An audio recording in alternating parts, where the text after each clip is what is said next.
You know, Papa. Figuratively, he bites as hard as he can. Okay. And of course, when he puts his fangs into you, you certainly feel it. I think it pretty Watch Johnny's bite. Bismillahir Rahman Rahim. Alhamdulillah Rabbil Alameen. Hasbunallah wa ni'mal wakil. The Lord is my light and my salvation. Whom shall I fear? And yea, though I walk through the valley of the shadow of death, I will fear no evil, for you art with me. Thy rod and thy staff, they comfort me. Thou preparest a table before me in the presence of my enemies. Thou anoint my head with oil, my cup runneth over, and surely goodness and mercy shall follow me all the days of my life, and I will dwell in the house of the Lord forever and ever. Amen. Assalamu alaikum. It's Wednesday, the 8th of October. Welcome to Johnny's Bite. And there's a brand new, let me say thank you first of all to Sona Fashions in Tamale for my outfit. That's 0246 590 0246 590 You can connect with him and get something special for yourself. Sona Fashions is a wholly Ghanaian brand, and they are doing very great work and exploit, and we have to support them as much as we can so that they can also provide employment for some people in the upper part of the country, and distribution and all those lines. They can do that. Today is the birthday of one of our great guys who works with us here. It's called Kwame Edu, mixing gospel. And we want to wish Kwame Edu a happy birthday. And we pray for long life for him, and strength and prosperity and all the joy aplenty and everything that comes connecting to him. Happy birthday to Kwame Edu. Now, there's a new university in town. A brand new university in town. It's right here in Ghana. It's in the Opebia building on the airport stretch. It's a strong South African university. It's called the Rosebank International University. And that's a beautiful photo of the president and the vice president right there, Dr. George Asamoah. And now, Rosebank offers programs from PhD all the way down to undergraduate programs and even diploma. You can contact them by going onto their website, www.riuc.edu.gh. And Rosebank International University is here to build global citizens. Admissions are now open for January 2026, and you must take advantage of it and get some international education right here in Ghana. And the Rosebank is also accredited by the City and Guilds, GTech here, so when you go and you get your PhD there, GTech will not come chasing you. They also have Capsicum Culinary Studio, world-class studio. You should see it for the culinary class. They also are the British Accreditation Council, and then also the South African Qualifications Authority. So choose Rosebank, call it the Adult Montessori, because the classrooms are so comfortable, so classy, so cozy, and you should just pass by and go and have a tour of their place and make a strong choice to attend Rosebank International University College. You should do well to get to Rosebank, and you will not be disappointed. You thank me later. Now, 6, there's a video of a policeman who was given a headbutt by somebody, and I look, no matter what, even if you don't respect the man, as my father used to say, respect the rank and the uniform. Even if you don't respect the man, respect the rank and the uniform. If you don't respect the man, respect the rank and the uniform. And we're finding that video. We'll play it for you. And Rosebank, maybe I'll guide you some of the programs that Rosebank offers, and ICT at different levels, a BSc, Information Technology and Business Systems, and IT computer application development. They have also a PhD, hospitality, culinary arts, available in diploma, undergraduate and postgraduate. And they also have DBA, Doctor of Business Administration, MBA, Master of Science, Master of Philosophy in Digital Marketing, Bachelor of Chain Supplier Management, targeting professionals in freight forwarding, customs, etc. You see why you should choose Rosebank. It's a strong South African, and you even have the opportunity to do an exchange program with a campus in South Africa. So it's a double do for you. Let's try the video, please, and quickly look at it because we don't have too much time indeed.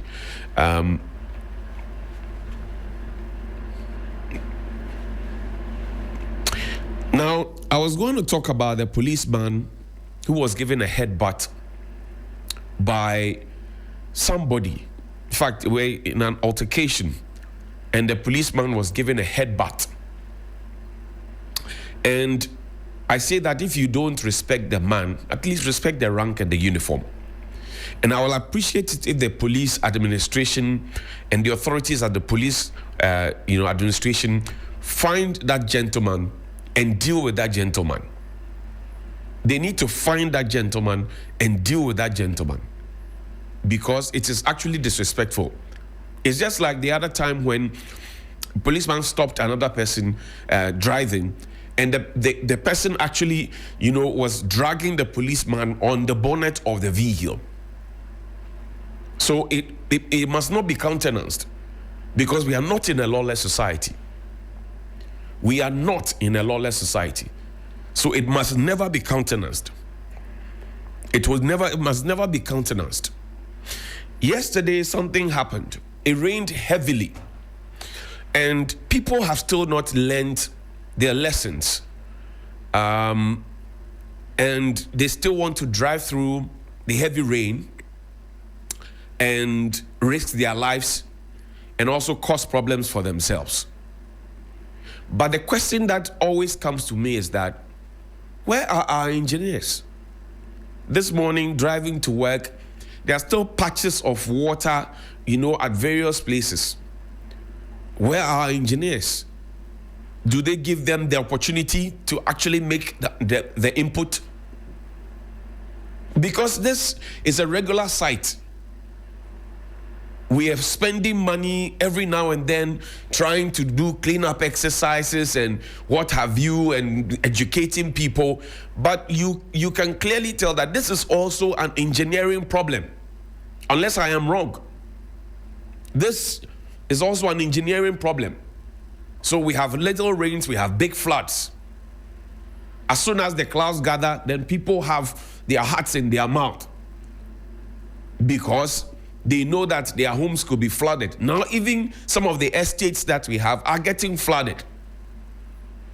So it's an engineering problem. And we know this, but we pretend we don't. We know this, yet we pretend that we don't. We have turned everywhere into a concrete jungle. We are doing evil or perpetrating evil on the state through galamsey. We have turned everywhere into a glass jungle, and we expect that some of these things will not happen. In other countries, as soon as the rain hits the ground, they have a mechanism for it to, go away. So when the rains, as soon as the rains end, it goes or stops, it goes. In our case, sometimes you would have to wait for hours on end. People around Kaswa and Weja and all those places, they always have to contend with this.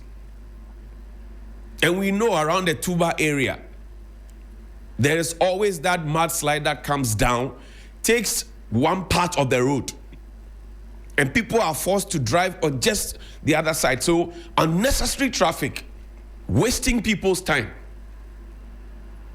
And sometimes people get home at 11 p.m. when they left the office maybe at 5 p.m. or 6 p.m. because they will be stuck in traffic for the whole time. And we know this. And every time it rains, we have that mudslide coming down to block the road. And then we will come and scoop it away and take it away. It is an engineering problem. And the authorities must pay attention to it and look at it.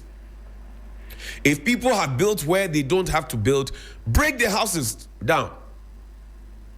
Because I grew up in Accra. I was born in Accra. There were places in Accra that never got flooded.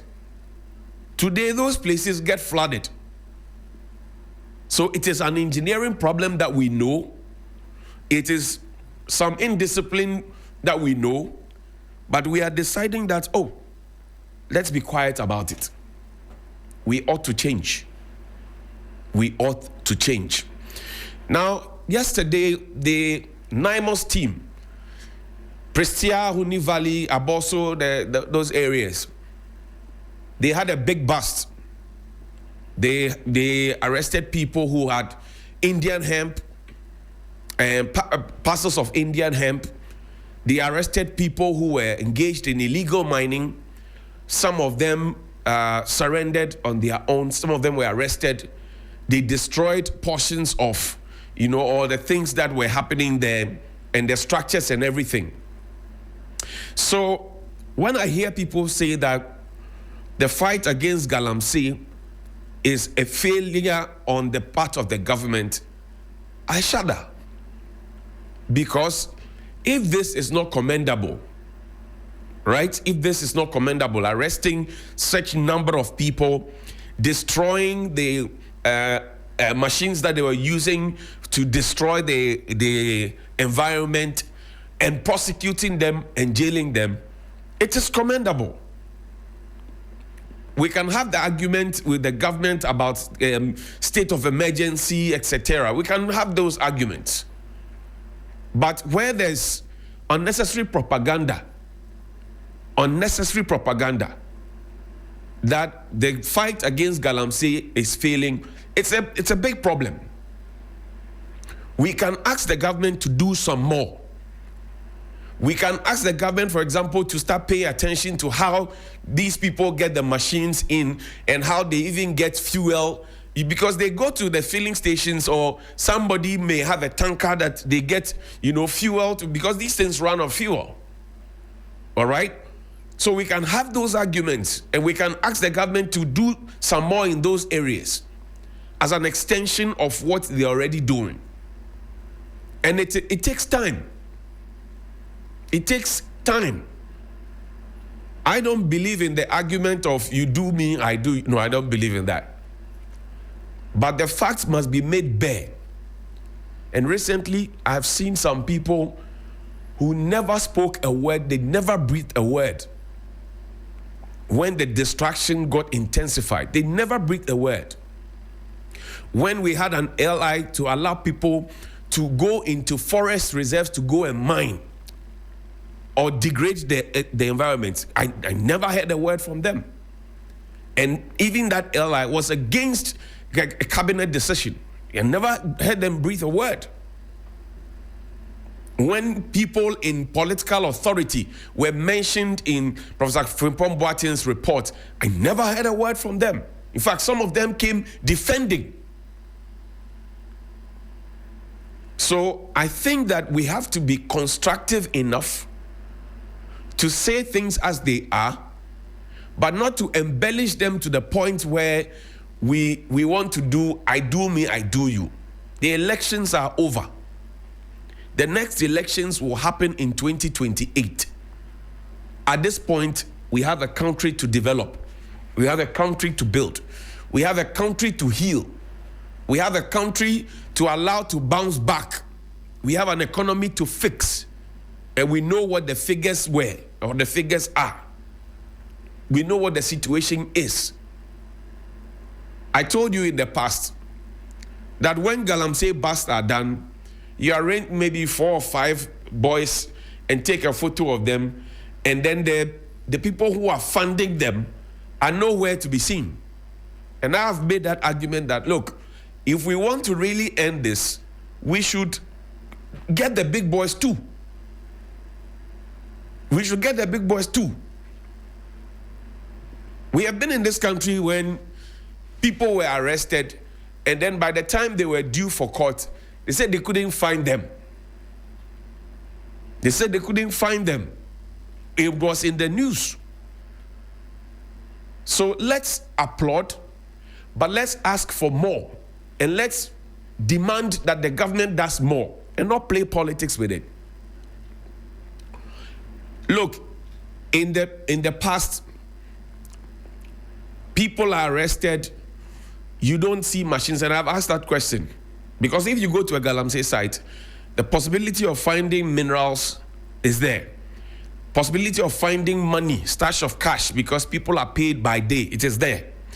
The machines that are seized, water pumps and all of those ones, the lighting systems that they use, all of those must be accounted for or put to some other use that will be beneficial to the country and not destructive to the country.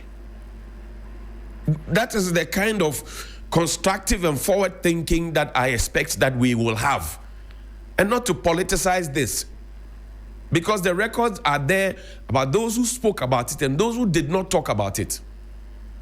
I am a proud member of the Media Coalition Against Illegal Mining, a very, very proud one indeed.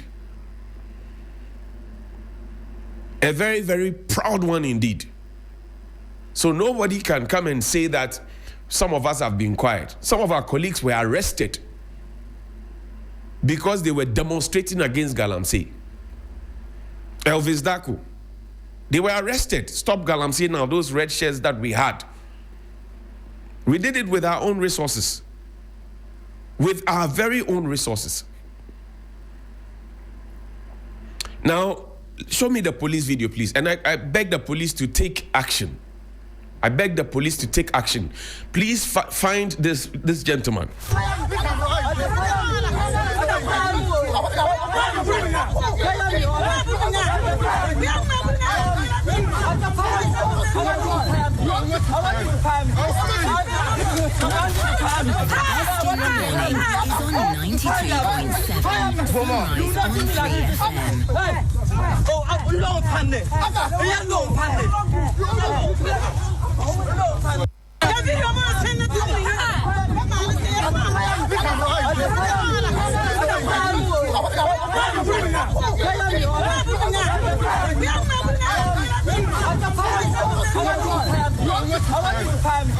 Dear Ghana Police, please find this man and let the Lord deal with him.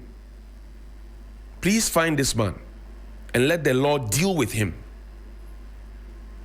I don't know where it happened. I saw it on social media, and I feel obliged that, these things must stop. These things must stop.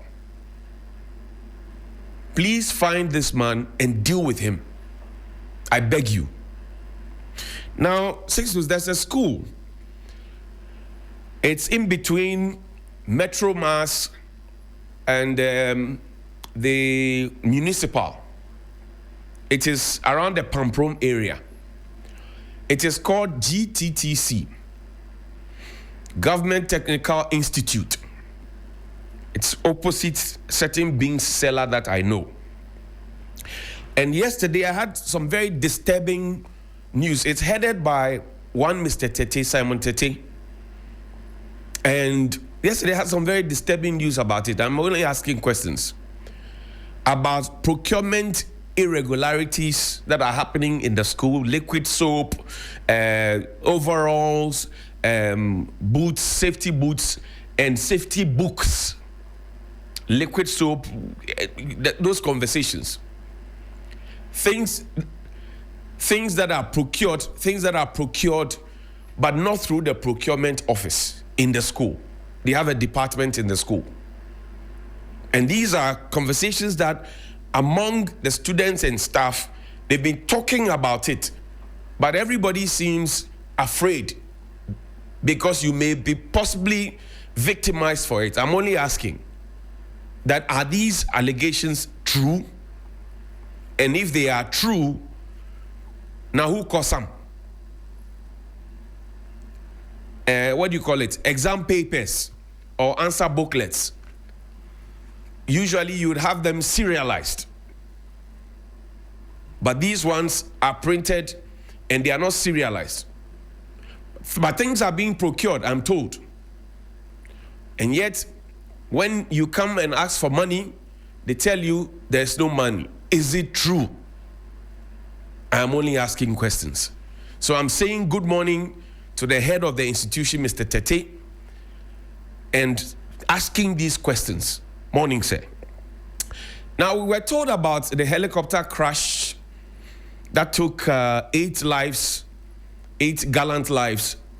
And we're told that this investigation will last for 30 days. So the Ministry of Defense hereby informs the public that the investigation board established to inquire into the recent Z9 helicopter crash has formally commenced its work. This is dated the 25th of August, 2025. The board is chaired by the National Security Coordinator with a membership drawn from the Ghana Air Force and the Aircraft Accident and Incident Investigations and Prevention Bureau of the Ghana Civil Aviation Authority. The United States of America is providing advice and assistance to the board through visiting investigators from the U.S. Air Force. The board may also invite other relevant experts and institutions, both local and international, to assist with the investigation. It will be recalled that on the day of the incident, 6th of August 2025, a preliminary investigation team was constituted to gather all available evidence relating to the crash in support of the board's work. The preliminary investigation team is scheduled to submit its report to the board today. That was 25th of August. The investigation board has been mandated to complete its work within 30 days. Today's date, ladies and gentlemen, is the 8th of October. We have had a full month of September, so if we were calculating 30 days, give and take 25th of September. A simple question I want to ask on behalf of Ghanaians and the families who want closure, including everybody who is connected, is where is the report? Where is the report? It's a simple question. Where is the report? Where is it? Matter close. Now, we'll wrap up with a video of the former Auditor General, Daniel Yao Domelovo. And you all know how he was literally hounded out of the office, and the Supreme Court later came by a 9-0 decision to come and say that the president at the time acted unconstitutionally. So literally, the court said what the president did was lawless. He's been making some claims regarding lawyer Aikwe Otu, who also was around the former Chief Justice's conversation. And his suggestion is that the documents that were presented by the astute lawyer Ni Aikwe Otu, who has since come to say that he didn't do any such thing, the documents were fake. And I found that troubling, because lawyer Ni Aikwe Otu is a former leader of the bar. And Mr. Daniel Domelovo is also an auditor, former head of the audit institution. So why would he say that if it is not right? And why would Nyayuko to say also that? So the question is, what's going on here? And who's speaking the truth, or who is deceiving us? Watch the video. Now let's come to Mr. Aikwe Otu's attack on me. I find it very interesting. He said he has provided all the evidence to Mr. Domelovo, a former Auditor General, and I sat there and I didn't take it, and other people, I was whatever influenced my decision, he doesn't know. I want to put it on record that he provided us with evidence that were fake evidence.